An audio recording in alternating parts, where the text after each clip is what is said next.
से छुटकारा। रामू एक सीधा साधा युवक था। अपने बारे में तो वह कभी सोचता ही नहीं था, जैसे उसने दूसरों की मदद करने के लिए ही जन्म लिया हो। रामू का बड़ा भाई तो उसे नीरा मूर्ख ही समझता था। भाभी तो उसे देखना तक नहीं चाहती थी।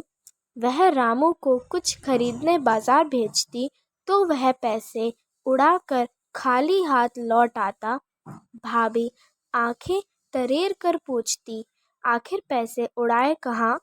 रास्ते में एक भूखे भिखारी को फल खरीद कर खिला दिए, रामू कहता। भाभी बार बार अपने पति से कहती, या तो तुम्हारा यह मूर्ख भाई इस घर में रहेगा या मैं रहूंगी। अंत में भाभी और बड़े भाई ने रामू को एक घोड़ा देकर घर से निकाल दिया। रामू घोड़े पर सवार होकर निकल पड़ा। उसने गांव की सीमा पार की, फिर जंगल आया। जंगल में चलते चलते शाम हो गई। सूर्यास्त होने ही वाला था। तभी उसकी नज़र एक खंडहरनुमा मंदिर पर पड़ी। रामू थका तो था ही। उसने सोचा, मैं इस मंदिर में रात बिताऊंगा, फिर सुबह आगे जाऊंगा। वह मंदिर के चबूतरे पर लेट गया। थोड़ी देर में ही उसे नींद आ गई। बड़े सवेरे रामू ने एक सपना देखा। सपने में एक देवदूत ने उसे कहा, तुम्हारे पास घोड़ा तो है ही, तुम उस पर सवार होकर उत्तर दिशा की ओर चले जाना। वहाँ एक पहाड़ आएगा, उसमें एक गुफा है। इस गुफा में एक संत ध्यान लगाकर बैठे हैं। उनमें हर तरह के दुखों का निवारण करने की शक्ति है। तुम उन्हें अपना दुख बताना। रामू सपने में उस पहाड़ और गुफा आदि को ध्यान से देख रहा था। तभी चिड़ियों की चहचहाहट से उसकी नींद टूट गई। उसने सोचा, मैं उत्तर दिशा में जाऊंगा, संत को ढूंढ निकालूंगा, उनको अपना दुख बताऊंगा। रामू घोड़े पर सवार होकर उत्तर दिशा की ओर चल पड़ा। रास्ते में रामू को बहुत जोर की प्यास लगी। वह पहाड़ी के अंतिम छोर पर एक मकान के पास पहुंचा। उसे देखकर एक बूढ़ी महिला अपनी सुंदर बेटी के साथ घर से बाहर आई। रामू ने बूढ़ी महिला को प्रणाम किया और कन्या के आगे जरा झुका, पर कन्या ने कोई प्रतिक्रिया व्यक्त नहीं की। उसकी माँ ने रामू से कहा, बेटा बुरा मत मानना, मेरी बेटी बचपन में बहुत बीमार पड़ी थी, तब से इसकी आंखों की ज्योति जाती रही, इसकी तकदीर ही। कहते कहते माँ का गला भर आया। उसकी आंखों में आंसू आ गए। रामू ने कहा, माता जी, मैं अपने दुख के निवारण के लिए एक संत के पास जा रहा हूँ। मैं आपकी बेटी के दुख के निवारण के बारे में भी पूछ आऊँगा। रामू ने पानी पिया और घोड़े पर सवार होकर चल पड़ा। रास्ते में नदी के किनारे एक गांव आया। गांव के सभी लोग मृत्युशैया पर पड़े थे। पता चला कि पिछले 3 साल से वहां अकाल पड़ा रहा है। नदी सूख गई थी, कहीं पानी नहीं था।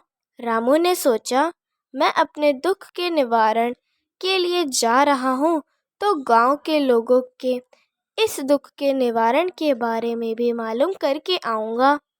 रामू फिर उत्तर दिशा में जाने लगा। सूर्य ढल रहा था। तभी उसे सपने में दिखा हुआ पहाड़ दिखाई दिया। पहाड़ के पास पहुंचते ही उसे एक गुफा दिखाई दी। रामू गुफा में गया, देखा तो संत ध्यान लगाकर बैठे हुए थे। रामू भी वहीं बैठ गया। तभी संत ने अपनी आंखें खोली। वह रामू को देखकर मुस्कुराते हुए बोले, बेटा, तू किस दुख के निवारण के लिए आया है?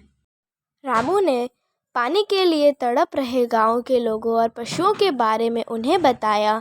संत ने रामू को एक मंत्र बताकर उससे कहा, तुम उस नदी के पास जाकर यह मंत्र बोलना, जिससे नदी फिर से बहने लगेगी। इसके बाद रामू ने अंधी कन्या के बात की।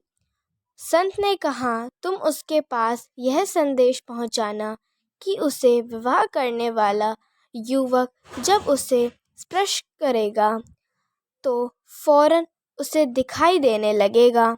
संत ने मुस्कुराते हुए कहा, पर ये काम तुम सूर्य उदय से पूर्व कर सको, तभी इन दोनों दुखों का निवारण होगा, क्योंकि अब मेरे जीवन की अवधि पूरी होने आई है। सूर्योदय होते ही मैं अपने शरीर का त्याग करने वाला हूँ। मेरी मृत्यु के पश्चात मेरा प्रभाव समाप्त हो जाएगा। रामू संत के पांव छूकर घोड़े पर सवार होकर चल पड़ा। आधे रास्ते पहुंचने पर उसे याद आया कि वह अपने दुख के निवारण का उपाय पूछना तो भूल ही गया। तो क्या फिर लौट कर जाऊं? नहीं नहीं, लौट कर जाऊंगा तो सूर्योदय के पहले ये दोनों काम नहीं हो सकते। वापस जाने पर शायद मेरे दुखों का निवारण हो जाए, पर दूसरों के दुखों का निवारण बाकी रह जाएगा। अतः मैं वापस नहीं जाऊंगा। रामू अकाल पीड़ित गांव में पहुंचा।